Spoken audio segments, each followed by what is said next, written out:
Monkey Prince, issue 12, Jean Lin Yang, writing with Bernard Chang on the art. Oh boy. This book used to be a nice little self-contained, right? It was just Monkey Prince. But thanks to Lazarus Planet, man, if you weren't reading Lazarus Planet, you'd kind of be you wouldn't be lost because it's not written like that. But there's a lot that happened with Monkey Prince in there that informs his character here eventually. So this issue starts off with Monkey Prince coming back with Shifu, Bigsy, off of the defeat of Fireball King.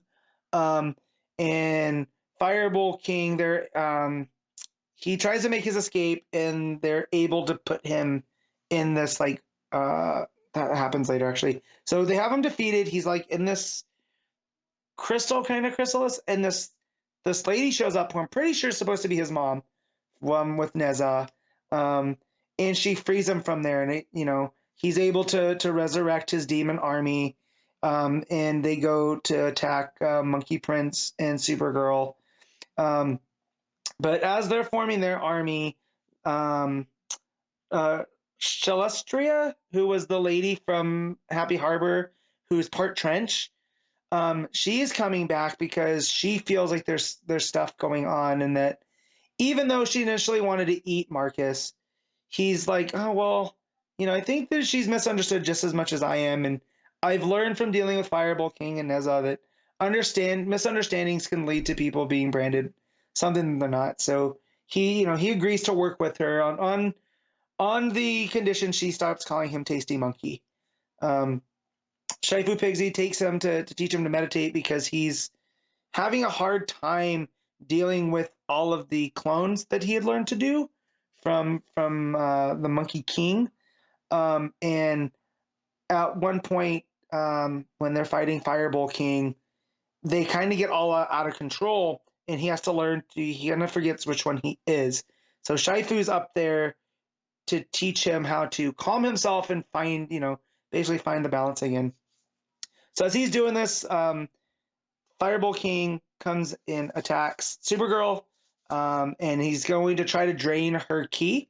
And because his army says that Supergirl has one of the 8 immortal powers, so that's another twist, because we've seen, when Jean Lun Yang was writing New Superman, we had seen how Kenan Kong had unlocked his power through that, the different levels of path.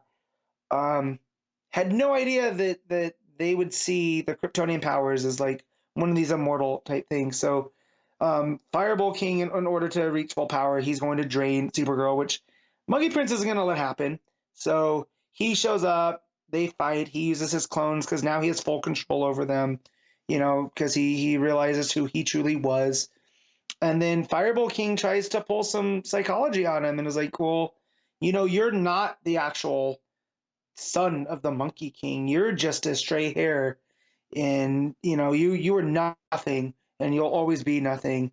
And Marcus thinks back to his family and his mom and his dad and his earliest memory of being taken home. And even though his grandpa's the Ultra Humanite, it was a very caring environment, and that that he might have started as a hair, but the magic of the Monkey King and the Phantom Zone had formed him into this baby. And as essentially, even though he's not a biological son, he is the legacy of Monkey King. And with that realization, he's able to push through and help Supergirl. And, they fight back Fireball King. They defeat him. That's where Shifu shows up with this orb. And they put Fireball King in there. As this lady is watching on and going, interesting. It seems like the Monkey Prince is going to be more trouble. So it ends with Supergirl calling Monkey Prince MP, because through the whole issue, he's been calling her SG, and she's been kind of annoyed by that. But as a show of respect, she gives him, that little nickname, and then they hug, which Marcus is very happy about. And then he goes home, and his mom has been healed by Grandpa through the Ultra Humanite science, and he realizes this is just the start of his journey. Is that Mom and Dad are probably going to go back to henching because that's what they do. And Grandpa is this mega supervillain, but those experiences are what made him him. And he has his group of friends now. He has Supergirl. He has Shelly, the half Trent, and Shifu Pigsy. And it ends with Marcus in a hopeful spot that he's not conquered his anxiety, but it's not as prevalent anymore, and that he's able to fully embrace who he is, warts and all.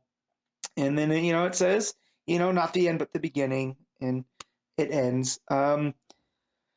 So again, having read all of Lazarus Planet, you get a really informed view of Marcus. In this, I don't know, because I already had that information. I don't know how this would have read without having that information, because it does start to kind of jump around with the Firebolt King, and we really didn't get him in the pages of Monkey Prince up to this point. They kind of hinted at him, and he had his demon, his demon henchman with the penguin and in Happy Harbor and all that stuff. But yeah, real fun little book. I hope Yang gets more time. It didn't seem like it was selling, at least digitally, very well. So maybe this will be one of those books that gets like a one shot every so often.